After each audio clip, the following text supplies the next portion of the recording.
Thank you, everyone, for joining us today. I am extremely excited um, to share the updates for the Philadelphia High School for Girls. If someone would give me share capacity on the screen so that this way I can, I'm a bit of an overachiever and I made a PowerPoint. So thank you so much.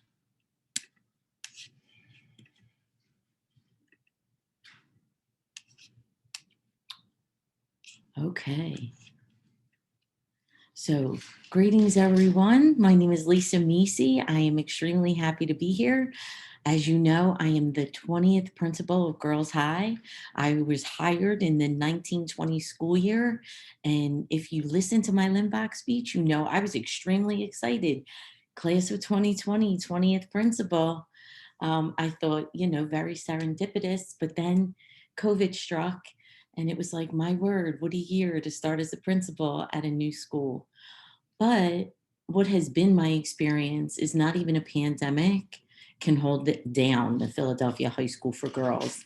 And so my first year and our first year together was definitely something that will be burned into my brain forever as we rose up to challenges that came to us day after day together as a team.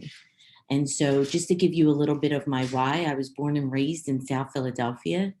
I am Italian, Jewish, Dutch, and Irish, and I grew up primarily with my Italian culture.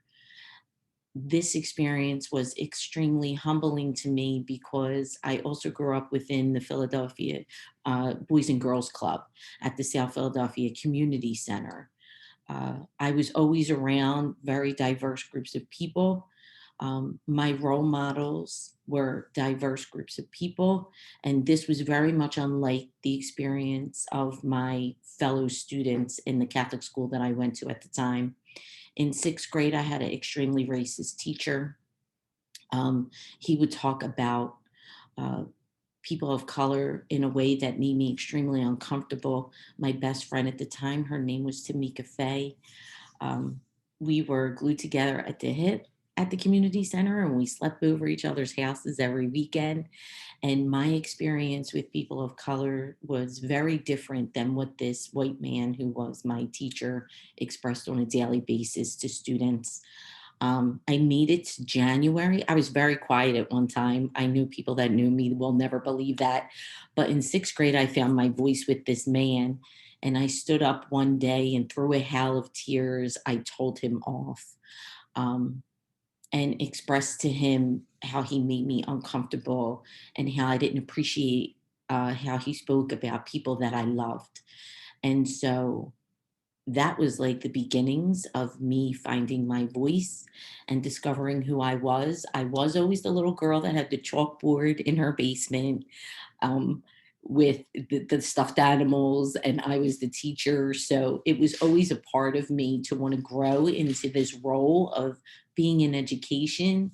But that experience really solidified for me the need for me to be in education.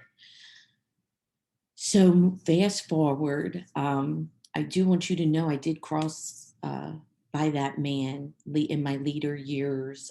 He was a name on a piece of paper, and I found out that he was a teacher within the Philadelphia School District. And I was a principal at the time, and I was infuriated. And I spoke to some folks, and they said to me, maybe you were the difference and the change that he needed. And so I find comfort somehow in that. And I move forward in hoping that that is the case. Uh, so with that, I will move forward and just let you know about where we are. So when I took over at the Philadelphia High School for Girls, I had three very specific goals in mind centered around rebranding, recruitment, and transition. Uh, and I just want you to take note of where it says named one of the top 10 schools in Philadelphia. Last year, this pamphlet said top 40. Okay, and we'll discuss that a little more as we move forward. So we're going to look at rebranding first. bringing our 173-year legacy into the 2020s. And that was really my goal. Um, so you saw on the previous slide one of the pamphlets, and these are three of our other pamphlets that we created. So we created all new materials. We really boosted our website and our social media presence because this was the first step in how do we get Philadelphia to look at us? How do we get young women in Philadelphia to look at us? Okay. This was important to me because over the years we have we had lost girls in recruitment, and so we just really needed something to spruce us up, and that was the first and probably the easiest lift, was the rebranding initiative. Recruitment, where we were, where we are, and where we are going. So my first freshman class, who are this year's sophomores, was only 150 students when I walked in the door. That's scary. This year's freshman class is 300.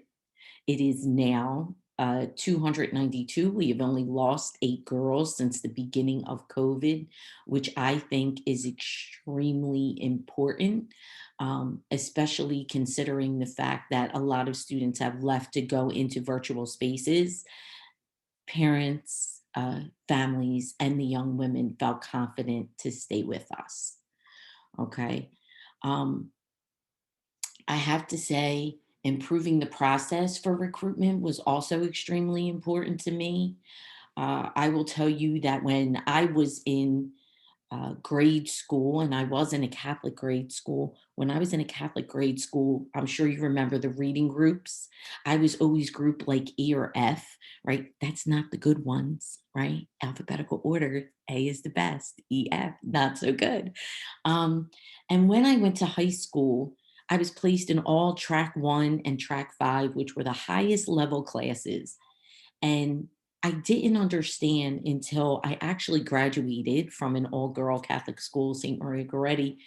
I didn't understand that I was actually placed there because uh, of a standardized test score in eighth grade had me post high school level in most subject areas, right? So that test score like changed my trajectory.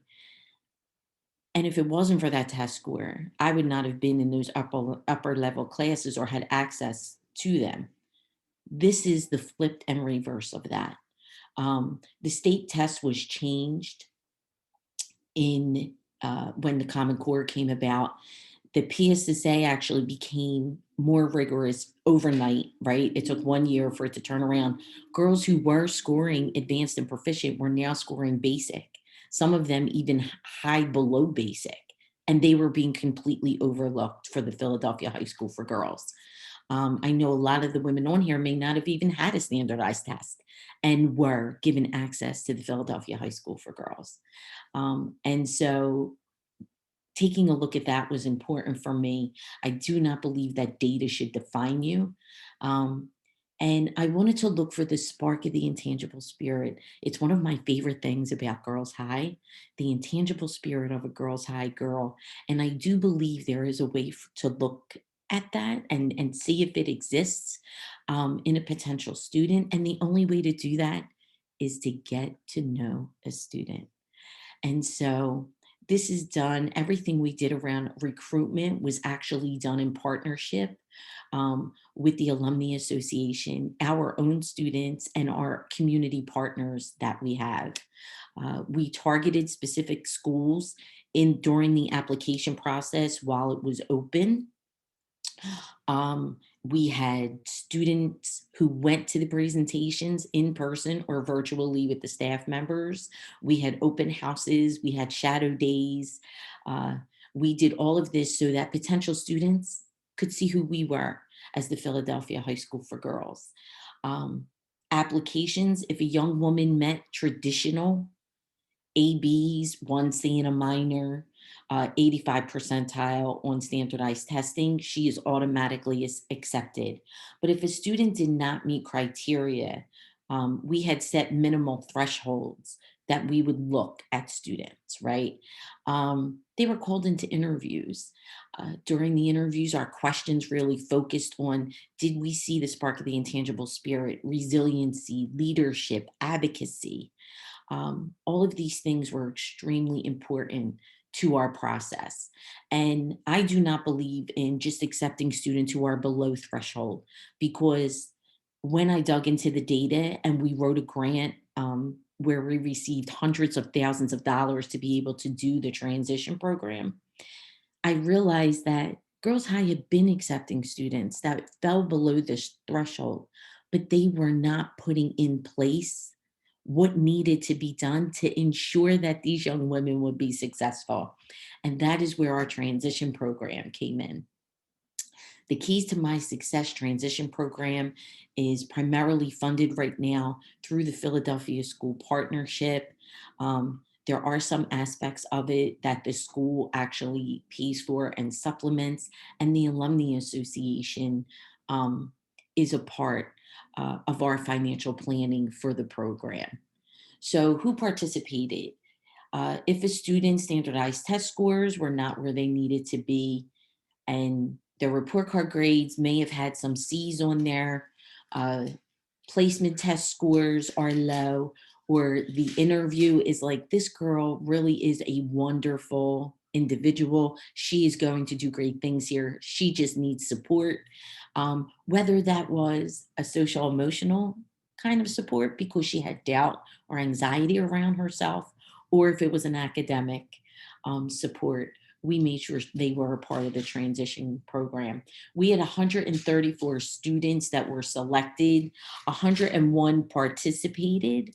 That is because of vacations and other things that are out of the control of students. We were also virtual. So some students didn't even have technology, and we weren't able to get it in their hands prior to the beginning of the program. So out of these students, we track 66 of them for yearly data. That means we track multiple things, and I'm going to share some data with you, um, including academics, social skills, and mindset, okay, around learning. So this is some of our data. Pre to post growth is assessment, right, during our 2-week program. So in math, a pre-assessment to a post assessment, the girls grew 32%. In English, they grew 73%. And in science, it was an astounding 221%.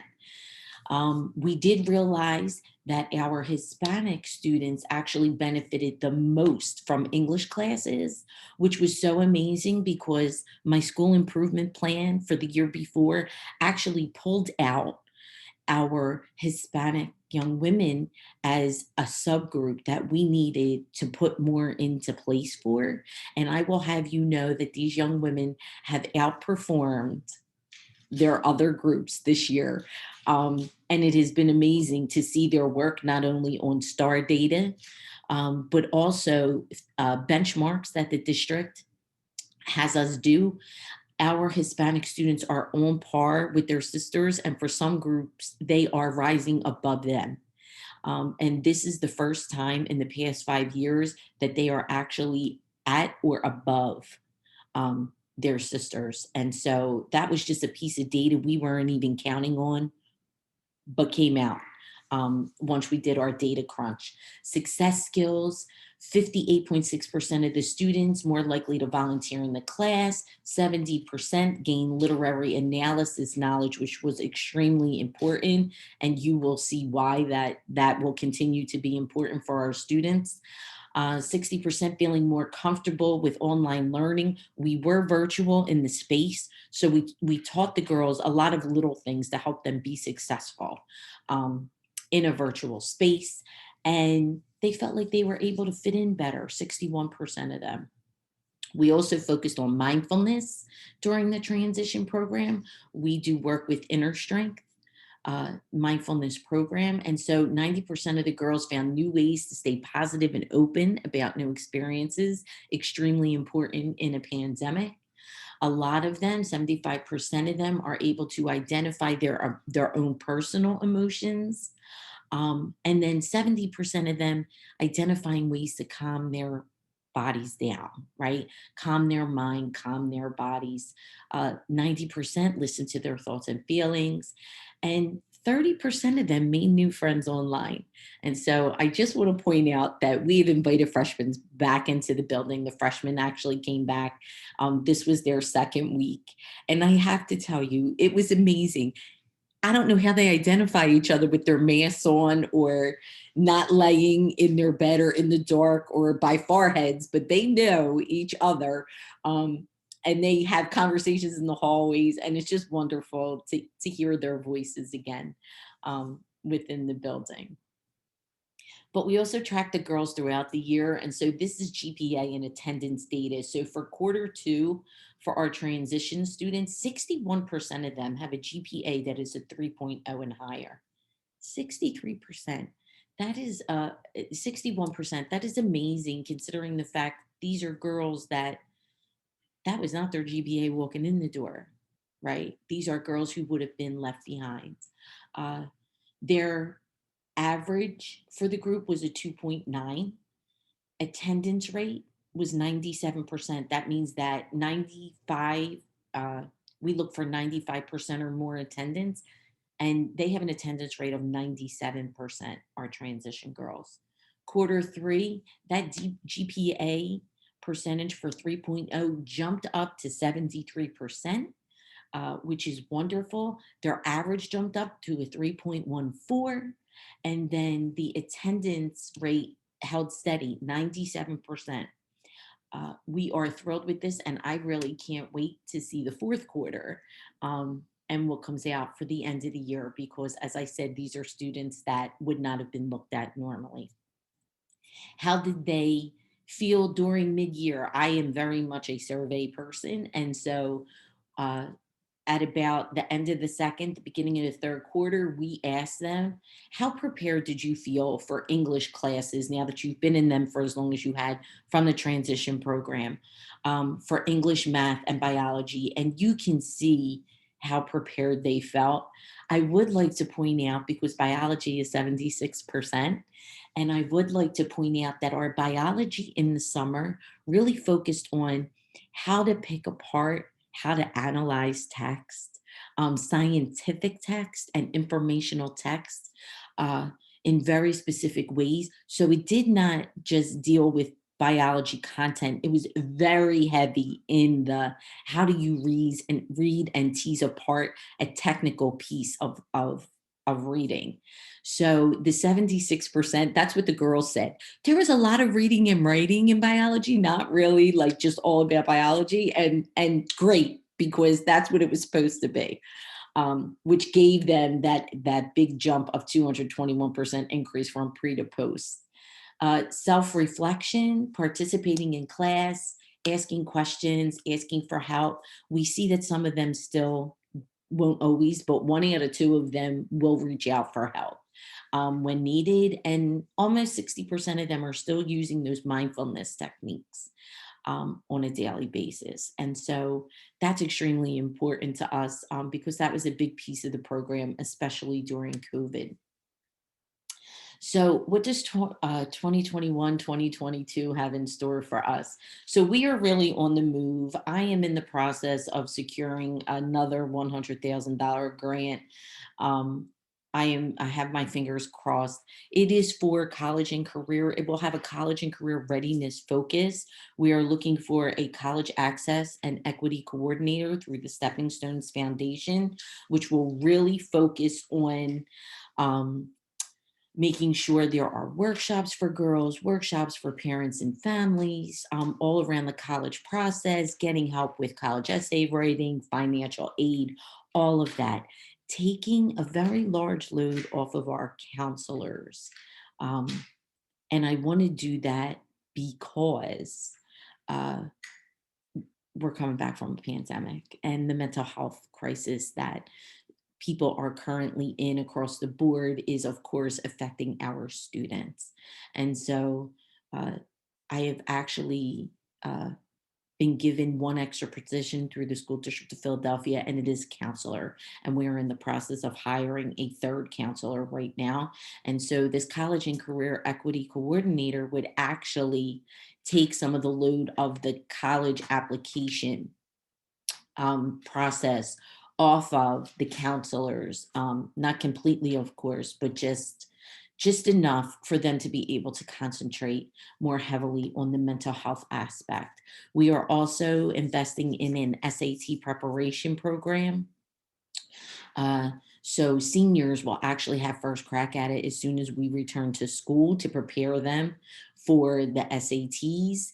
Uh, and then it will move and be open for juniors, sophomore, and freshman students. So we are hoping that at least 25% of the girls will participate. That's what we are budgeting for. So, 25% of them will participate in SAT preparation, and we are looking for a maker space as part of that grant, also a STEAM lab that will be used by multiple clubs, multiple classes, to really bring us into the 2020s, right?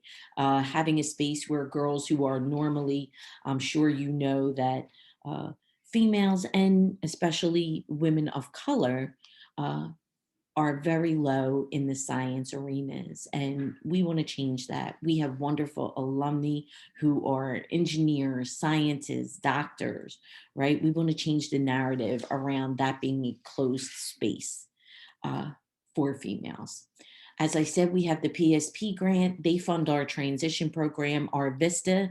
Our Vista is a community liaison. She works very closely, not only with the Alumni Association, but specifically with the volunteer and mentoring chair, Kayla. They do a lot of work together around finding the volunteers for our activities within the school. As I said, we use the Inner Strength Foundation to build out our mindfulness curriculum. I have also an opportunity for a Neubauer grant for $10,000. We are actually doing a one book, one school event. We are reading Stamped. Um, with all of the racial crisis that has hit our country in the past 18 months, we believe that this is an investment not only for our students, for our staff, there will be development for staff. And then Stamped will actually be the focus of summer activities into fall activities for next year. We need to provide our students with this safe space in order to have difficult conversations. And that safe space is not just for students, but also for staff. I am very lucky to work with Oren. We are in the beginning stages of a 5-year plan. It's a strategic plan. And so on my end, what am I looking for in the school? We are starting a writing initiative this year. The writing initiative will start in our transition program into our freshman class. I was thoroughly delighted when upper level teachers came to the writing initiative PD. The Writing Initiative website is actually embedded in our website, and you can see some parts of it. We believe that if we up the girls' reading, analytical skills, and critical thinking skills and align it with their writing skills, that they will be able to not only get better grades in regular classes, but also apply these skills and strategies. We want to increase AP and also student participation in IB. And we want to make AP and IB an expectation, not an option. Every student should partake in at least one AP class prior to graduation. It is extremely important to give them the sense of what it will be like in a college atmosphere, and nothing does that like AP and IB classes. So my personal growth, this is not only about students and growing girls high. I believe in, I'm a perpetual student, right? And so I am the lead learner in the building. I will be focusing on learning acceleration.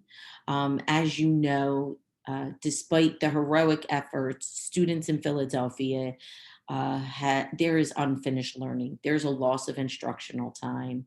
And this actually exacerbates existing inequalities among students and among people and individuals. So I am actually going into this professional development to come up with a comprehensive strategy to accelerate rather than remediate learning for our girls, right? I am trying to grow myself in that area, become more responsive to in time data, be more responsive within the moment coaching, adjusting the scope and sequence to keep assignments at grade level, but provide support, right, with just in time resources and strategies. So that is my personal development as we move forward. Uh, so I know a lot of you have questions about the USA World News and our standings. I would like to point out that the Philadelphia High School for Girls is in the top 14% of schools in the country. Uh, we are in the top 14% of schools in the state. And for the first time in an extremely long time, we have cracked the top 10 here in the city of Philadelphia. I do have a little explanation around how they come up with their scores. Um, College readiness rank, it is the proportion of students who take and pass an AP and an IB exam. All right. And so if a student passes the exam, then the school gets 3 times the amount of points, right? Um, than just taking it. So you get points for taking it, but you get points for passing it too. And that is something I am very focused on. And why we are starting the writing initiative, because the AP is very literacy based. Um, and so we're going to tackle that on 2 fronts. Then they have college and curriculum breadth index. And again, that is students who have passed AP and IB exams in multiple areas. If we can get the girls comfortable in taking an AP exam, and this year we will have one in freshman year. We are starting a freshman year AP World History class this year. I want girls to come in and say, I did it as a freshman. I'm going to do it as a sophomore, junior, and senior. Um, Again, more value for the more that you take and pass, all right, are given. Then it's the English and math proficiency according to state assessments, right? So that would be us taking the keystones. And I have to say, we do extremely well on the keystones. But my thought and process is that if we do extremely well on AP and IB, then we're going to pass the keystones. If our girls do extremely well on the SAT, then they will do extremely well on the keystones. I don't want to focus on keystones. I want to focus on the classes and the tests that count for them to, one, get into an excellent college or university, and then two, bring money, right? That's what they need. They need the financial aid that goes along with it.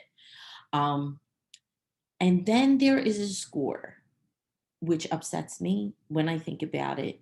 Um, and I'm going to read to you exactly what it said in USA News today. It says performance rank, how aggregated scores on state assessments compare with US News expectations given the proportions of students who are Black, Hispanic, and from low income households, right? So we get points because our girls are women of color, and we get points because they come from a lower poverty level. That doesn't sit well with me. I want them to get the points because they are brilliant, right? And so that's what we are working at. So we can keep that in there. But I want the points because our girls are brilliant and they deserve that. And that is my expectation. And that is my hope for the future. Okay. We do also get points for our girls for their graduation rank. Um, and we have an excellent graduation. We have excellent graduation data. Uh, and so that is the US News. And you can look up the US News report for best high schools. You can pull us up. You can see exactly what I said here. I actually copied and pasted that into my presentation so that this way I could be very specific with you around the score. Um, but we are on the move. We will continue to grow and we will continue to make sure that our young women graduate college and career ready. So we could never do this work without you. Absolutely not. And so I've been to enough meetings where I have heard the words time, talent, and treasure repeatedly, and your time is extremely important to your little sisters. The time that you take volunteering, mentoring, you coming and being a part of our recruitment activities, interviewing, being at events that we hold, that time is precious, right? And it gives our girls an opportunity to see the potential of what they can be. Every time one of you takes time to talk to them and get to know them, it's potential, right? They can see, oh, this is what my future can look like. And that is extremely important. Giving of your talent, career day. We had over 90 percenters at career day. It was our largest career day event ever. The students and the staff loved it. The response to it was extremely positive from every angle, the presenters, the students, and the staff. And so just knowing you coming and sharing your experience and where you are now, it means something. It means a lot.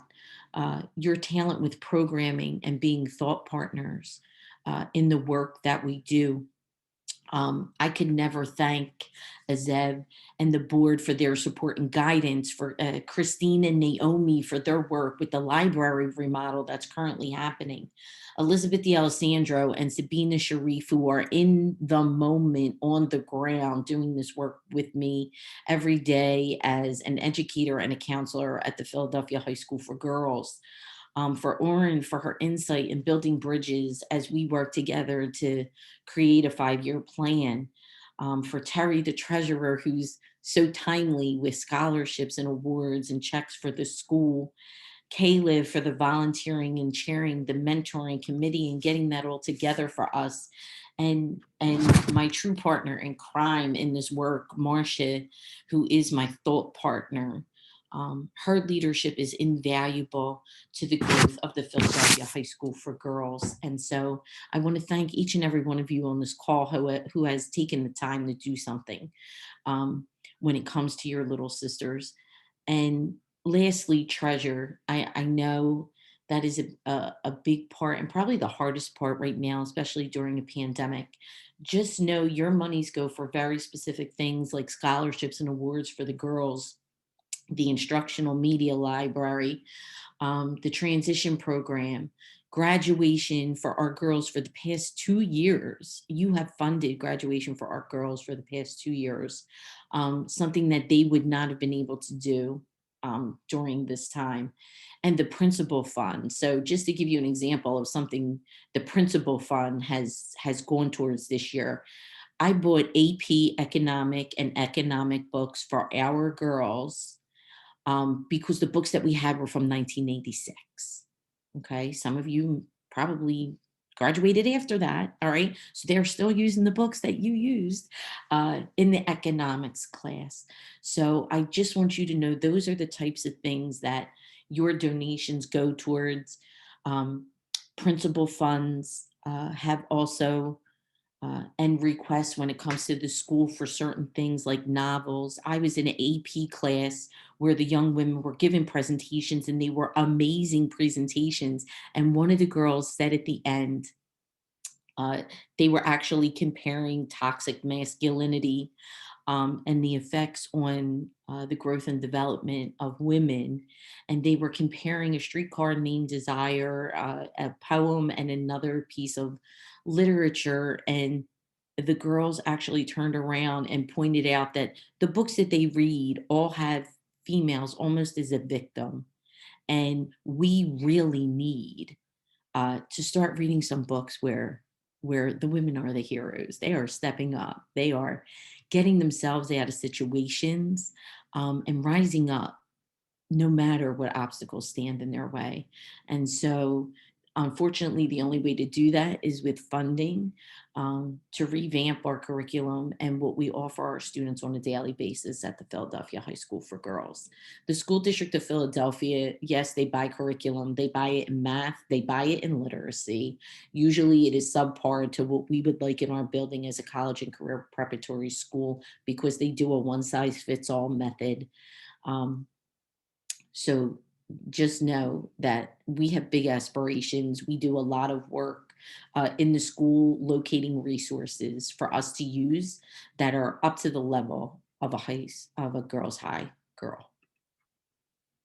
How to get involved for 2021.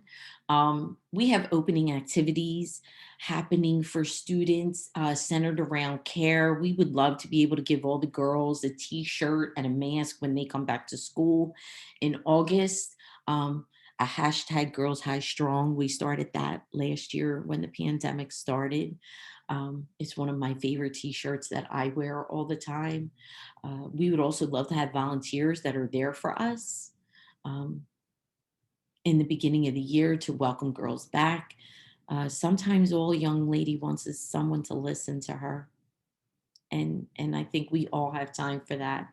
Mentoring, how do we move around through and over obstacles? We are very lucky to have some mentoring programs already assigned to us, like the Sisterhood of the Traveling Mentors, the Finding Your Wings program.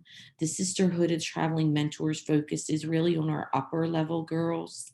But the Finding Your Wings program, which will be coming back to us in September, is actually for our younger girls, our freshmen, to figure out who they are and what they want out of a girls' high experience and moving forward.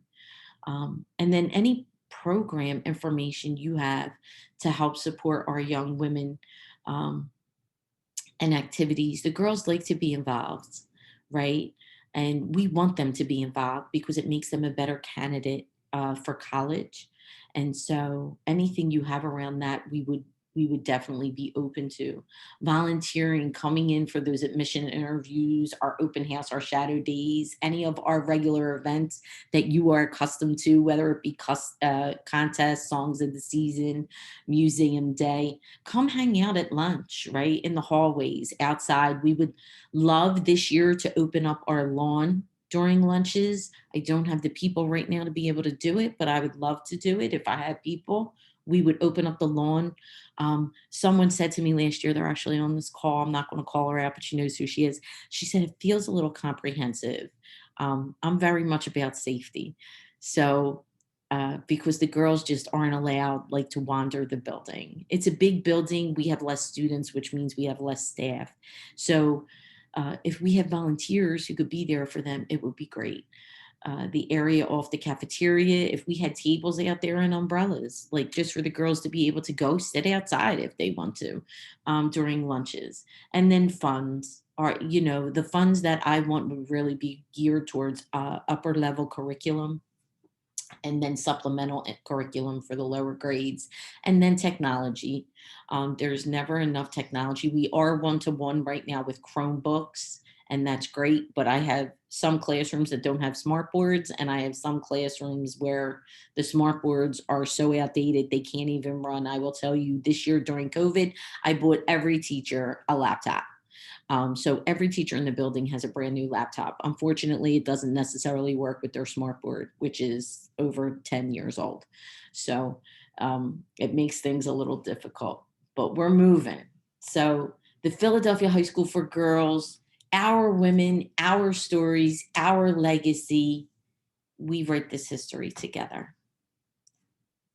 And so I am done. I don't know if I get to answer questions now or at the end, but just know I will be here.